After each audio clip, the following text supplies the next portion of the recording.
तो आप इन मुद्दों को उठाए, क्योंकि जो यहाँ का करंट सीएम है ना, ये सीएम का एरिया है। पहले तो कैबिनेट मिनिस्टर थी, पहले विधायक बनाया, फिर कैबिनेट मिनिस्टर बनी, मल्टीपल मतलब करीबन 18 से ज्यादा मंत्रालय हैं उनके पास। उसके बाद आज दिल्ली की सीएम है वो। उनके क्षेत्र की कोई बात ही नहीं कि नशा माफिया पूरा हावी है यहाँ पे गोविंदपुर में। हाँ, रेड जोन में, दिल्ली का रेड जोन में, क्योंकि सारे थानों के रिकॉर्ड तोड़ चुका है। और ये जो एरिया है ये सबसे ज्यादा रेड जोन में है। पत्र लिखे पीएमओ को, पीएमओ का कोई रिप्लाई नहीं आया।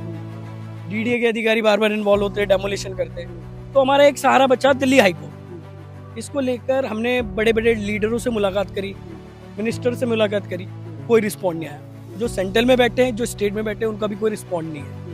हमने बहुत सारे। नमस्कार मित्रों, इस समय मैं कालकाजी में मौजूद हूँ, कालकाजी विधानसभा में मौजूद हूँ। यहाँ पर देखिए नवजीवन कैंप और भूमिहीन कैंप ने मिल करके यहाँ पर जो आज इनकी मीटिंग है, और मीटिंग के अंदर आज शायद जो अलका लांबा है, जो यहाँ की कांग्रेस की कैंडिडेट है, वो शायद यहाँ पर जनसभा को संबोधित करने वाली है। लेकिन क्या मसला है, क्या मैटर है, हम एक बार जानेंगे। हमारे साथ हरिशंकर जी हैं।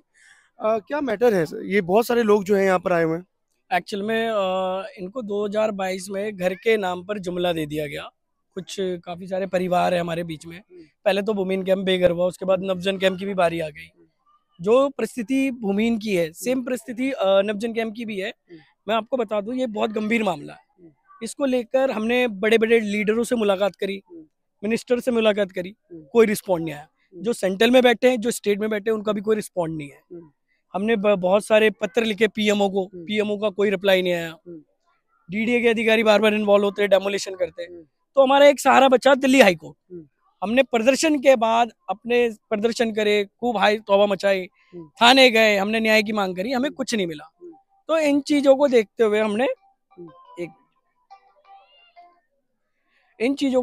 हमने दिल्ली हाईकोर्ट का रुख अपनाया, और दिल्ली हाईकोर्ट में अपने 70 एडवोकेट, सीनियर एडवोकेट को हायर करा और वहां पे लगाए। अब इस मामले की पेंडिंग है, सुनवाई चल रही है। 1.5-2 साल हो गया। ये बेचारे, आप देख पा रहे होंगे सिचुएशन, ये मौत की खाई में रह रहे हैं। चैनल ने कवर भी किया इस इलाके को, लेकिन जो एक जो अलॉटमेंट थी घरों की, उसका क्या स्टेटस है अभी? उसका स्टेटस काफी खराब है। अभी जो लोग कोर्ट में पेंडिंग है, जो 1200 परिवार अभी पेंडिंग है, उनका मामला अभी कोर्ट में पेंडिंग है, कोर्ट में चल रहा है, सुनवाई चल रही है, हियरिंग पड़ रही है, डेट बढ़ रहे हैं। उन लोगों को घर मिला? अभी नहीं मिला। अभी वो इसी परिस्थिति में मौत के मुंह में रहने के लिए मजबूर है। अभी क्या चाह रहे हैं आप लोग, वैसे क्या डिमांड है? क्योंकि मैंने सुना है कि शायद कांग्रेस की कैंडिडेट यहाँ पे आ रही है। हम एक्चुअल में जो भी कैंडिडेट आए, किसी भी पार्टी का हो, हमारा डिमांड है उनके जो लीडर ऑफ ऑपोजिशन है अभी इस समय करंट सिचुएशन में, जिन्होंने देश के अंदर एक न्याय यात्रा शुरू करी, उस देश में न्याय यात्रा शुरू करी, हर गरीब तक की आवाज पार्लियामेंट में पहुंचाई। तो हमारे यहाँ के मुद्दे भी वो इस समय पार्लियामेंट में पहुंचाए और इस मैटर पे डिबेट करें। ये सिर्फ एक भूमिहीन कैंप का मसला नहीं है, ये पूरी दिल्ली का मसला है। ये एक नवजन कैंप का मसला नहीं है। ये अलग अलग राज्यों के अलग अलग क्षेत्रों में इस तरीके की कई मल्टीपल झुग्गियां हैं जिनके साथ ऐसा हो रहा है। क्योंकि देखो, जब वोट लेना होता है तब हम वैलिड हो जाते हैं, जब वोट चले जाते हैं हम इनवैलिड हो जाते हैं। हम शायद आतंकवादी कहलाए जाते हैं, बांग्लादेशी कहलाए जाते हैं, मतलब धर्म का कार्ड खेल दिया जाता है हमारे साथ। तो ऐसी बहुत सारी चीजें हम बहुत रिक्वेस्ट भी कर रहे हैं डिपार्टमेंट से, लॉयर्स वगैरह हमारी बड़े स्ट्रगल कर रहे हैं वहाँ पे। को लेकर के आपको लगता है कि डेमोलिशन जो है वो बहुत बड़ा फैक्टर रहेगा, खास करके आपका हॉट सीट है कालकाजी? हाँ, हाई प्रोफाइल सीट है और सबसे टॉप के लीडर्स उतरे हैं यहाँ पे। और जो यहाँ की पुरानी जो प्रतिनिधि है वो तो सीएम है, जिसने इस एरिया को अब देखना भी पसंद नहीं करा है। तो हाँ, बहुत तगड़ा मामला है। कहीं ना कहीं आप लोगों को नाराजगी रही है सीएम को लेकर के? हाँ जी, बिल्कुल रही है। तो क्या ये जो टूटने का था, घर टूटने का मामला है, ये चुनाव पे इफेक्ट डालेगा? बिल्कुल डालेगा। इस बार इनकी सीटें भी कम होगी, और बाकी तो भाई देखो रिजल्ट बताएगा कि रिजल्ट क्या होगा। समीकरण क्या कहता है, आप लोग क्या कहते हैं, किसके साथ है, किसके सपोर्ट कर रहे हैं इस बार? जो पब्लिक के साथ है, जो पब्लिक के मुद्दे उठाएगा, जो पब्लिक के घरों की बात करेगा, हम उसके साथ हैं। जो पब्लिक को उसके आवाज देगा, हम उसकी बात करेंगे। वो कोई भी पार्टी हो, हमें मैटर नहीं करता, मगर हमारा मैटर ये करता है कि हमें घर के लिए हमारी आवाज कौन उठा रहा है, हमारे साथ खड़ा कौन हो रहा है, और हमें घर कौन दिला रहा है, और कौन हमारे मुद्दों को आगे ले जा रहा है। उम्मीदें किससे हैं आपको? उम्मीद तो देखो सभी से है, किसी एक से तो बोलेंगे नहीं, मगर अभी लीडर ऑफ ऑपोजिशन से बहुत ज्यादा अपेक्षा है कि वो हमारे मुद्दों को। राहुल गांधी से? बिल्कुल। राहुल गांधी की यात्रा निकलने वाली है कि आपके एरिया से भी शायद निकलेगी, तो कुछ उसके लिए भी तैयारी है? मतलब आप लोगों को कैसे मैसेज पहुंचाएंगे? अगर अभी उनकी जो जनप्रतिनिधि है, जो संसदीय टीम है, जो राहुल गांधी जी है, जो उनकी प्रतिनिधि है, वो इस समय हमारे कालका जी से एक तो प्रत्याशी है, विधायक प्रत्याशी है, तो हम उनको अभी अपनी ओर से एक लेटर सौंपेंगे जिसमें हम प्रियंका गांधी, राहुल गांधी वगैरह इन सबकी डिमांड यहाँ पे करेंगे कि भाई आपने न्याय यात्रा शुरू करी, न्याय की बात करी, कैंप वालों के लिए बात करें, आप दुनिया भर की झुग्गियों में गए, हाँ, तो आप इन मुद्दों को उठाए, क्योंकि जो यहाँ का करंट सीएम है ना, ये सीएम का एरिया है। पहले तो कैबिनेट मिनिस्टर थी, पहले विधायक बनाया, फिर कैबिनेट मिनिस्टर बनी, मल्टीपल मतलब करीबन 18 से ज्यादा मंत्रालय हैं उनके पास। उसके बाद आज दिल्ली की सीएम है वो। उनके क्षेत्र की कोई बात ही नहीं, क्योंकि शकरपुर बस्ती में अभी हाल ही में माननीय अरविंद केजरीवाल जी गए थे, तो उन्होंने संगम विहार का नाम लिया, अन्य कई जगहों के नाम लिए दिल्ली के, मगर कालका जी के एरिया का, ये जो भूमिहीन कैंप है, नवजन कैंप है, नेहरू कैंप है, इनके मसलों पे कोई बात नहीं कर रहा।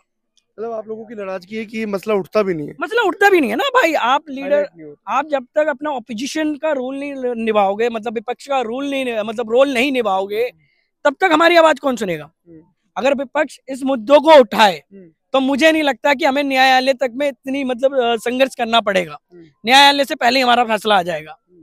तो हम उम्मीद कर रहे हैं कि हमारे बीच में आएंगे। और अब अभी बहुत सारे मुद्दे हैं, पब्लिक की बहुत सारी भड़ास है अभी हमारे को लेके। मैं अभी बता दे रहा हूँ, रिसेंटली लॉ एंड ऑर्डर का मामला बहुत खराब है यहाँ पे, कि नशा माफिया पूरा हावी है यहाँ पे गोविंदपुर में। हाँ, रेड जोन में, दिल्ली का रेड जोन में, क्योंकि सारे थानों के रिकॉर्ड तोड़ चुका है।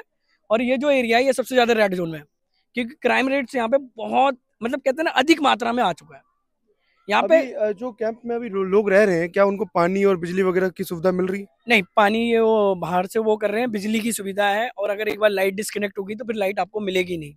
उसके लिए बड़ा संघर्ष करना पड़ता है, बड़े जिनके घर बच चुके हैं अभी। हाँ, बच चुके हैं, और उनके घर इसी घर में कर रहे हैं अभी।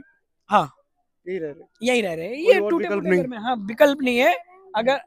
अगर मैं आपको एक छोटी सी बात बता दूं, अगर यहाँ एक बारिश आ जाए ना, एक तगड़ा तूफान आ जाए, तो कितना परिवार दब के मर जाएगा कुछ नहीं कह सकते। अब मजबूरी है भाई, कहाँ जाए? 5,000 10,000 किराया तो अफोर्ड कर नहीं सकते, ये देंगे कहाँ से? चलिए, और भी लोगों से हम जानने की कोशिश करेंगे। भूमिहीन कैंप में थे कालका जी के, और कालका जी की जो समस्या है काफी पहले से समस्या है, काफी साल हो गई इस समस्या को, लेकिन समस्या का निदान अभी तक लोगों को नहीं मिल रहा। और इनकी अपेक्षाएं जो हैं सारे कैंडिडेट से है, चाहे वो भारतीय जनता पार्टी के हो, चाहे वो आम आदमी पार्टी या कांग्रेस के हो, सभी से इनकी अपेक्षाएं हैं ताकि ये जो मामला है ये कहीं ना कहीं हाईलाइट हो। और मैं अपने व्यूवर्स से भी ये एक वो करूंगा, आग्रह करूंगा कि इस वीडियो को जो है आगे तक भी पहुंचाएं, ताकि जो हाई अथॉरिटी है उन तक भी ये वीडियो पहुंचे।